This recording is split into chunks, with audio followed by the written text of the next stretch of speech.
Marabantsika ry avy rahatratra ity sabotsy faharoa ny volana May ity any atokantrano ana ary manona fiadanan'ny tompo hoe mpanarahana zao mofinaina izao. Ny mofinainantsika dia ny asan'ny apôstôly toko 2:10 ny andininy 7 ka hatramin'ny 4:10. Asan'ny apôstôly toko 2:10 andininy 7 ka hatramin'ny 4:10. Fakitsika amin'ny ran'i Jesosy ny tendriavako.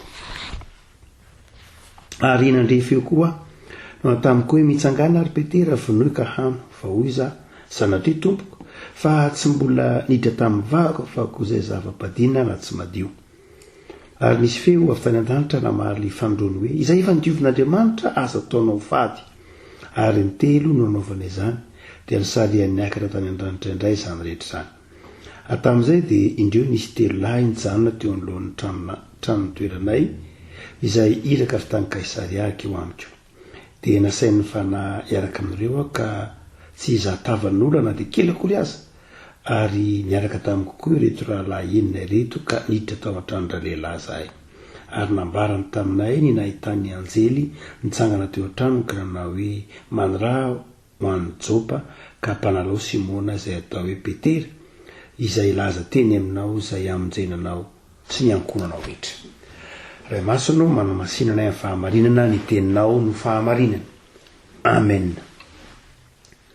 Ity asan'ny apôstôly toko 2:10 ity rehefa malala dia manazava amintsika ny lafin-javatra roa lehibe dia ny amin'ny fanadiovana nataon'Andriamanitra, ny zavaboary sy ny fanadiovan'Andriamanitra, ny fifandraisan'ny olombelona samy olombelona sy ny fanadiovan'Andriamanitra, ny fifandraisantsika amin'ny zavaboary mihitsy. Lay famelan-keloka, lay rany Kristy izay nazahoantsika famelan-keloka dia nanadio ny fijerintsika ny zavaboary ary nanadio koa ny fijerintsika ny namantsika. Mahatonga antsika tsy nizahatavan'olona amin'ny lafina anankiray hoy ny filazany Petera azy, nefa koa manana fijery mazava fa ny amin'ny zavaboary sy ny asan'ny tanan'Andriamanitra ka tsy mpifandrafy amin'ny zavaboary intsony isika ny amin'ny rany Kristy fa mpiavana amin'ny zavaboary. Ny fomba fijery ny testamenta taloha ry havako malala dia misy ny raha amin'ny zavaboary zany dia misy ny maloto sy ny madio. Misy ny maloto sy ny madio. Ny boky ny testamenta taloha ny boky ny Levitikosy toko 10 zany sy manontolo mahazo ny ampahany amin'ny toko 2:10 dia miresaka momba ny antsoina hoe biby madio sy ny biby maloto. Ny biby madio azo hohanina, biby maloto tsy azo hohanina. Ary biby maloto io sy ny biby madio dia mifangaro tamin'ny fahitana hitan'ny Petera ny piasan'ny apôstôly toko 2:10 ity ka nasain'ilay fahitana no hohaniny. Dia tsy mety Petera hoe maloto kanjo naverimberiny lay tenin'Andriamanitra manao hoe lay feo manao hoe izay nidiovin'Andriamanitra dia azo ataonao hoe maloto. Raha tena mandalina tsara zay avako malala ny boky ny testamenta taloha dia atsapa fa misy fitezana ny boky Levitikosy dia tsy tokony adoloantsika fa boky mpisoronana ka boky izay mitaiza ny Jiosy ahatsiaro nanao zava-dehibe ny fahamasinana ary ny antsoina hoe tsy masina dia izay maloto, ny antsoina hoe masina dia izay mifandrify amin'ny antsoina hoe madio. Tsy maintsy nampidirina mantsy tao anatin'ny sain'ny zanak'Israely zany ny antsoina hoe maloto sy madio mba hananany toetra mitandro tsara ny fahamasinana.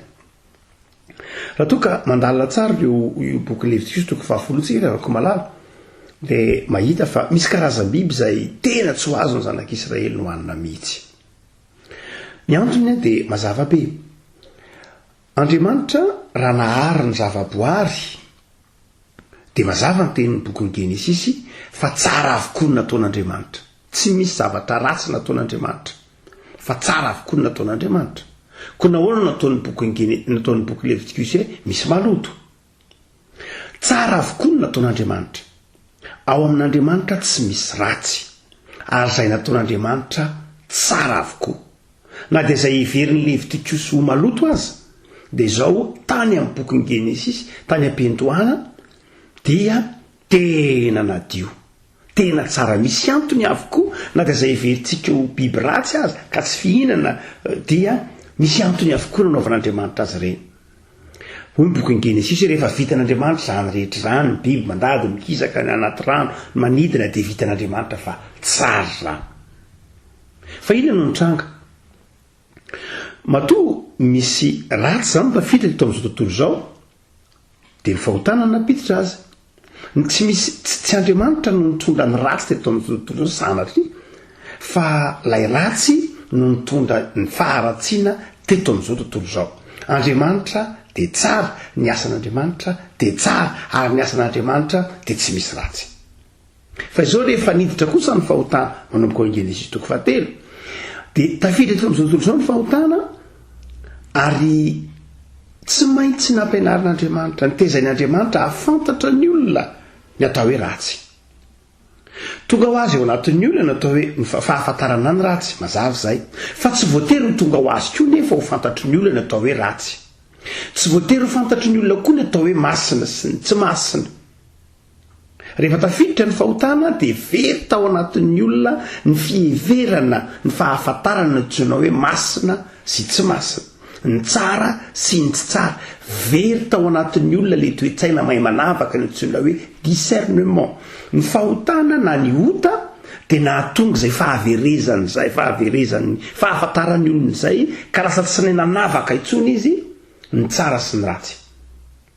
Na dia ny vadin'ny olona azy hitantsika eo amin'ny boky ny Genesis 3 dia nataony hoe ratsy. Izany hoe tsy nekeny na ho tany ny fahadisoana. Dia hoy tsika manao hoe ny fahotana zany rehefa tafiditra tao anatin'ny olona, tafiditra tao izao tontolo izao, dia nahavery ilay endrik'Andriamanitra tao anatin'ny olona, ka nahavery ilay toe-tsaina mahay manavaka. Nahavery ilay tena toe-tsaina mahafantatra hoe ity masina, ity tsy masina, ity ratsy, ity tsara, ity tsy azo atao, ity azo atao. Mifangaro tao anatin'ny olona, nampifangaroany ny fahotana izay toe-javatra izay. Dia ny bokin'ny lalàna ao anatin'izany ny bokin'ny Levitikosy dia nomen'Andriamanitra antsika ry havako mba hampahafantatra antsika hoe ity ny masina, ity tsy masina, ity mendrika, ity tsy mendrika. Izao ny lalàna, izao natao hoe masina, izao natao hoe tsy mety, izao natao hoe mety. Izay nanomezan'Andriamanitra an'io lalàna io. Dito folon'Andriamanitra ny torasy ny sisa rehetra. Fa izao nefa andriavako malala, raha makitany ny boky Levitikosy antsika dia mijery ilay zavaboary. Ahoana ny fomba nampidiran'Andriamanitra ahatonga ny zanak'Israely ahafantatra hoe zao zany antsoina hoe masina, zao ny tsy masina. Tsy maintsy naretika tao anatiny zany dia nasainy nijery teo amin'ny zavaboary izy. Nasian'Andriamanitra teo anatin'ny zavaboary, Andriamanitra nanao na ny rameva io, na ny bibilava io, na ny kisoa io, na ny valala io, Andriamanitra daholo nanao ireny rehetra ireny. Fa nampidirin'Andriamanitra kosa ho ao an-tsain'ny zanak'Israely ny toe-tsaina hoe atao n'ity zao tontolo zao ty dia tafiditra tao anatin'ity zao tontolo zao ty ny fahotana, ary atao anatin'ity zao tontolo zao ty dia misy madio sy misy maloto, misy ratsy, misy tsara, ka dia ilaina ny saina mahay manavaka. Zay no antony nampidiran'Andriamanitra ny toe-tsaina hoe biby maloto sy biby madio ho fitaizana. Ary jereo tsara lay biby maloto sy biby madio lay zavaboary, jereo tsara. Manomboka eo amin'ny boky Levitikosy mba atakarahantsika natonga ny Petera tsy netinina lay biby izay tao anatin'ilay fahitana. Hoy ny tompo tamin'ny zanak'Israely manao hoe zao no azonareo hohanina. Ny biby rehetra dia tompontsika mitsotra. Ny biby rehetra mandinika sady mivaky kitro dia azonareo hohanina. Ny biby rehetra mandinika sady mivaky kitro dia azonareo hohanina. Ny omby dia mandinika, jerenao ny kitrony mivaky. Ny ondry dia mandinika sady mivaky kitro. Fa izao izay ataontsika hoe mifanohitra amin'izay, na izy mandinika fa tsy mivaky kitro, na izy mivaky kitro fa tsy mandinika aza hohanina. Maloto io. Inona ny dikan'izany? Misy fifanoherana ao anatin'ilay, misy zavatra ataontsika hoe tsy lojika amin'ilay zavatra izay tena maizy azy. Raha ny tokony ho izy izy madinika dia mivakitro azy mivakitro koa madinika. Kanjo misy biby nefa ny nanaovan'Andriamanitra azy, tena nanaovan'Andriamanitra azy, sanatria tsy ny devoly nanao andreo na ray ratsy nanao andreo fa Andriamanitra ihany nanao andreo. Fa misy amin'ireo biby ireo izay mandinika izy fa tsy mivakitro, ary misy amin'izy ireo mivakitro fa tsy mandinika izy, dia ireny dia maloto. Izy manao hoe anankiray amin'ireny ny rameva dia mandinika izy nefa tsy mba mivakitro. Raha mandinika izy dia tokony hivakitro, maloto izy zany, satria misy zavatra misy fifanoherana ao aminy ao. Tokony sady mandinika izy mivakitro. Ny kisondray dia izao mivakitro izy, misaraka mihitsy ny kitro fa tsy mandinika izy dia maloto izy zany. Ary dia tsy izay ihany, tsy eo amin'ireo biby ireo ihany fa tahaka izany koa atao vohatra hoe ny vorona. Ny vorona rehetra dia izao tokony hanidina avokoa. Raha ohatra ka mananelatra izy dia tokony ho anidina. Fa raha ohatra ka mananelatra nefa izy tsy manidina dia misy fifanoherana zany eo aminy ao. Lasa mananelatra izy nefa mandady dia maloto izy. Andriamanitra ihany nanao an'ireo, fa ny tian'Andriamanitra ampitaina tao anatin'ilay fampianarana dia ny hoe tandremy tsara, fa ny tiany ampitaina dia ny hoe ny fahotana. Dia izao fifanoherana ao anaty. Ny fifahotana dia tsy inona tsy akory fa ilay zavatra mifanohitra amin'ny sitrapon'Andriamanitra. Ka mba hahatonga ny zanak'Israely hatakatra ny atao hoe fahotana, hahatonga ny zanak'Israely hatakatra ny fahamasinan'Andriamanitra dia naka-ohatra tamin'ireny biby ireny izy. Tahaka izany koa ny zavaboary, alaisaratsarina hoe ao anaty ranomasina. Raha ao anaty ranomasina dia tokony hisy inona ny biby, tokony hisy kitro, tokony hisy vombony na misy kirany. Zay no tokony fiainan'ny zavaboary anaty ranomasina. Raha ohatra ilay biby anaty ranomasina kanefa izy tsisy kirany, kanefa izy tsisy vombony, tokony dia tanety izy zany. Fa izy maninona anaty ranomasina dia izao tsy azo hohanina izy zany, satria misy fanoherana ao aminy ao. Raha ohatra ka misy kirana izy dia azo hohanina, satria natao anaty ranomasina. Anaty ranomasina nefa tsisy kirany sady tsisy vombony dia zay no mahatonga ny hoe ny amalina sy ny tahaka izany tsy azo hohanina tao amin'ny testamenta taloha. Mitovy amin'izany ihany. Raha ohatra indray ianao ka natao hoe tahaka ny biby hoe misy fingotra ny tongony, misy zay tsy misy fingotra ny tongony sy ny sisa rehetra. Zany hoe raha alalinina tsara ilay hoe le biby maloto, samy nataon'Andriamanitra daholo ireo ho kazava. Andriamanitra naharo rehetra ireo. Tsy ray ratsy akory naharo rehetra ireo, fa Andriamanitra naharo rehetra ireo. Fa nahoana ny misy tao? Satria fatan'Andriamanitra fa mahasoa. Fa rehefa niditra ny fahotana dia te hampianatra zany Andriamanitra. Hazavaina tsara, te hampianatra Andriamanitra ny lanja, ny tian'Andriamanitra ho takatra ny zanak'Israely, ny dikany hoe masina sy tsy masina, dia naka-ohatra tamin'izy ireo izy. Fa rehefa tonga kosa Jesoa, rehefa tonga Jesoa, tonga ny fanahy masin'Andriamanitra, araka ny tenin'Andriamanitra manao hoe ny fanahiko no hampianatra anareo ny sitrapon'Andriamanitra, hampianatra anareo ny mety sy ny tsy mety, hampianatra anareo ny masina sy ny tsy masina, rehefa nidiovin'ny rano Kristy. Amin'izay fotoan'izay dia izao, tsy amin'ny alalan'ny fahatakaranyolombelona intsony, tsy amin'ny alalan'ny fijeren'ny maso, tsy amin'ny alalan'ny lalàna intsony izay ihany no hamantaran'ny olona ny marina sy ny tsy marina na ny madio sy ny tsy madio, fa tena amin'ny alalan'ny fahazavan-tsainy ny fanan'Andriamanitra. Zany hoe rehefa mandray ny fanan'Andriamanitra ny olona tamin'ny alalan'ny famonjena nataon'i Kristy tao amin'ny hazo fijaliana, dia miverina amin'ilay toetra tany am-pendohany izy ka tonga mahay manavaka izy. Zay ange mahatonga Jaona ny teny manao hoe rehefa irahiko aminareo ny mpananatra izay hampianatra anareo, izay ame fahazavan-tsaina anareo, dia hiverina tahaka ilay tany amin'ny bokin'ny Genesisy toko voalohany izy ka hanana fahazavan-tsaina.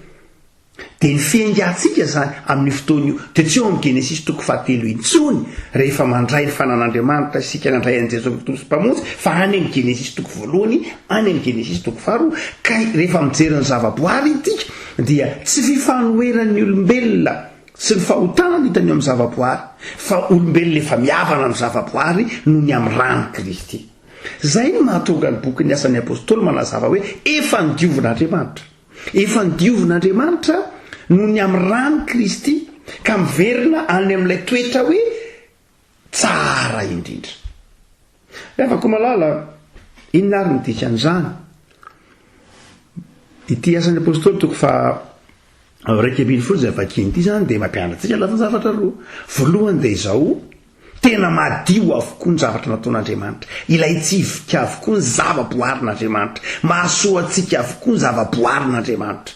Fa raha toa ka misy zavatra mitotongana ao anatin'ny zava-boary dia noho ny fahotantsika, noho ny fanampitentsika ny tontolo iainana. Fa raha ny planin'Andriamanitra tanovan'Andriamanitra zao tontolo zao dia nataon'Andriamanitra samy hahasoa antsika avokoa ny zavatra rehetra ary tsisy kisendrasendra. Fa izao ny fahotana mba hahatonga antsika hatakatra ny fahotana sy ny mahampanota antsika na hahatonga antsika izay fifanoherana atao anatin'ny zava-boary izay. Afaka malala inona ary ny dikan'izany amin'ny fiainantsika andavanandro. Azo hanina ve zany re biby isan-karazany rehetra ireny? Dia io teneniny asan'ny apôstôly toko faha 2:20 io hoe izay nidiovin'Andriamanitra dia azo ataonao maloto. Amafisin'ny Paoly eo amin'ny Titosy toko 1 ny 5:10 madio avokoa ny zavatra rehetra raha amin'ny olona madio, fa raha amin'ny olona voaloto sady tsy mino kosa dia tsy misy madio na inona fa voaloto ny sainy na ny fieritreretany. Izany dia afaka malala raha toa isika mijery ny zava-boary zany dia efa nidiovin'Andriamanitra, misy dikan-doa zay rehetra zay. Fa raha toa isika ka mifady ireny dia tsy amin'ny lafy ny ara-pinoana mihitsy. Tsy amin'ny lafy ny ara-pinoana hoe tsy hoe maloto ao anatrehan'Andriamanitra tsy izay mihitsy, fa noho ny toe-pahasalamantsika, noho ny tsy fitiavantsika ny tsirony, noho ny ataontsika hoe mety manimba ny fahasalamantsika ka tokony hofadintsika ny raha manavy na fadintsika ny vorondolo satria mitovy sakafo amintsika, ohatra mihinan-kena ka mety mamindra mikroba aty amintsika tahaka izany. Fa tsy amin'ny lafy ny ara-panahy, tsy amin'ny lafy ny hoe misy zavatra tsy ilaina maloto nataon'Andriamanitra tsy izay, fa matoa nataon'Andriamanitra ireny dia ilaina avokoa. Fa izao mety tsy mety amin'ny fahasalamantsika ny hinanana azy, tsy ara-panahy zany, fa tena noho ny antony ny ara-pahasalamana, noho ny antony ara-pitezana, noho ny antony safidintsika, noho ny kolotsaintsika, noho ny fombantsika, izay no mahatonga antsika tsy mihinana azy. Ary rehefa tsy fomba koa mihinana azy dia tsy tokony hohanina, rehefa tsy nitezananao aza hohanina. Fa misy dikany satria ny fitezananao ny vatanao dia efa tsy zatra ninana niny, dia mety tsy zatra niny mihitsy fa mety miteraka alergia na ohatr'izany amin'ny vatanao ilay izy. Fa tsy hoe sanatria hoe fahotana ny mihinana azy, tsy izay loatra raha ny boky Zoatra Masina. Fa matoa nataon'Andriamanitra reny rehetra reny dia efa nidioviny rany Kristy. Raha ohatra mantsika eritreretintsika hoe tsy ilaina izy ireny dia maninona ary nataon'Andriamanitra, izy ary zany nanao an'ireny, izy ary napiditra an'ireny teto amin'izao tontolo izao, Andriamanitra ihany nahaly azy, ka nahoana nataon'Andriamanitra? Ratsy zany, misy ratsy zany eo amin'Andriamanitra nanao zavatra ratsy izy, fa tsara avokoa no nataon'Andriamanitra. Fa ny mahatonga antsika tsy ninana ireny dia arak'izay volazantsony tery aloha hoe ho fitezanantsika noho ny fahotana. Ka nahatonga n'Andriamanitra tsy maintsy nanazava amintsika hoe tafiditra atao amin'izao tontolo izao ny zava-boary, ny ota atao amin'ny zava-boary, ny ota ka dia manimba ny zava-boary, ary ilaina ny ahafantarantsika amin'izany atao hoe ity masina ity tsy masina. Aizantsika mahana toe-tsaina manavaka. Fa raha avako malala hotsika manao hoe ny rany Kristy, ny azo fijalian'i Kristy, ny Paska dia nampianarantsika fa vita fivanana amin'ny zava-boary tsika, tsy fahavalontsika ny zava-boary, ny hijerentsika ny zava-boary zany dia mahasoa daholo izay nataon'Andriamanitra, fa anjarantsika ny mandanjalanja azy ireny izay mahasoa sy mety amintsika. Ary izay ny tokony hitandremantsika ry havako malala. Misy zavatra tsy tokony hohanina noho ny toe-pahasalamana, noho ny fomba, noho ny hoe mety mamindra mikroba amintsika tahak'izay resaka kehitriny io, momba valanaretina io. Fa ny faharoa dia izao, ny ampianarana ny tiasan'ny apôstôly toko 2:20 teto mpamanarana dia amin'ny lafiny olombelona koa. Tsy hoe madio avokoa ny zava-boary fa misy dikany, fa ny olombelona nataon'Andriamanitra koa dia misy dikany daholo. Izay mahatonga ny Petera miteny hoe tsy manavaka na inona. Aza tonoina fa ny Jiosy dia nanavaka tsara manao hoe ao amin'ny testamenta taloha hoe misy any jentilisa, misy any hafa firenena izay tsy hifandraisana akory, tsy raisy tanana akory, tsy arabaina akory, tsy resahana akory. Fa ity asan'ny apôstôly 2:20 dia manazava hoe ny olona rehetra koa dia ilainao. Andriamanitra naharen'ny olona rehetra teto ambonin'ny tany fa tsy nisy olombelona sanatry ny vava no arin'ny devoly teto ambonin'ny tany fa no arian'Andriamanitra avokoa ny olona rehetra. Noho zany de zao misy dikany izy ireny ka tokony hiavananao satria efa vitany Kristy ny fampihavananao amin'ny olona rehetra ary ny olona rehetra de samy manana anjara famonjena ao amin'ny Kristy avokoa, na fotsy hoditra izy na mainty hoditra izy na afrikanina izy na europeanina izy na aziatika izy na izy de zao manana anjara amin'ny Kristy. Zay ny déclaration de l'apôstôle tokony 20 io. Ny olona rehetra de manana anjara ao amin'ny Kristy, manana anjara famonjena ao amin'ny Kristy ny olona rehetra. Efa nidiovin'Andriamanitra daholo ny olona rehetra ka afaka manana anjara amin'ny Kristy raha te handray an'i Jesosy Tompo sy mpamonjy azy izy. Fa tsy hoe sokajin'ny olona manokana ka azo novonoina tahaka namonjy anak'Israely ny Amalekita na ny Kananita na ny Jebozita novonoina tahaka izany ny fijery anak'Israely tao testamenta taloha. Fa rehefa nidiovin'Andriamanitra noho ny andrany Jesosy Kristy Tompo de tsy famonoana intsony ny andrasan'Andriamanitra amin'ny fiangonana manoloana ny ho tahaka izany fa fitoriana ny filazantsara, fihavanana, fampahafantarana azy ny fitiavan'Andriamanitra. Zay ny dikany hoe azo fijalian'ny Kristy ry azoko malala. Dika zany azo fijalian'ny Kristy lalipaka-pe ny heviny fa sady mampiavana atsika amin'ny zava-boarin'Andriamanitra no mampiavana atsika amin'ny olombelona mitovy amintsika rehefa vitan'Andriamanitra amin'ny fampihavanana atsika taminy. Ingahy ry azoko malala ho toe-ponao ary ny hoe hitandrona ny zava-boary ary io zava-boary zay manodidina anao dia tsy mpifandrafy aminao, kapitehana na etraketrahana na koa mahita olona ka etraketrahana na kalaina fa reny rehetreny de efa samy nidiovin'ny rany Kristy ka ny solomaso ijerenao ny fiainany zava-boary sy ny olona manodidina anao de solomaso ny fahazavan-tsaina ny fitiavana tarehiny fanamasina ao amin'i Jesosy. Vavaksika tompo misaotra anao zahay fa fihavanana no hevitry ny azy fijalianao ary fandresena zay rehetra mampisaraka no hevitry ny fitsangananao tamin'ny maty. Tompo misaotra anao zahay fa resinao ny fahotana nampisaraka anay taminao ary resinay koa ny fifanoherana amin'ny zava-boary ka mahay misaotra anao zay ny amin'ny zava-boary zay omenao anay. Hitanay amin'ny zava-boarinao ny fahendrenao, hitanay amin'ny asan'ny tananao fa tsisy kisendrasendra amin'izay nanaovanao na teny bitika indrindra amin'ny zava-boary manodidina anay fa nataonao mahasoa anay izy ireny. De hoe fahazavan-tsaina zahay hitantana hitandrina mba tsy hanimby zany.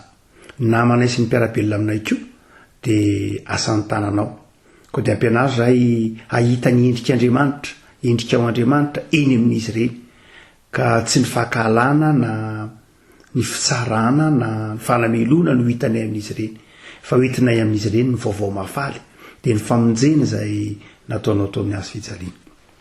De taio ny tokantranonay tsirairay avy, taio ny asanay, ny fiainanay ataovy mba fahasoavanao mba ho fiainana feno fihavanana sy fahatoniam-panahy ny ainanay isan'andro mahampino anay.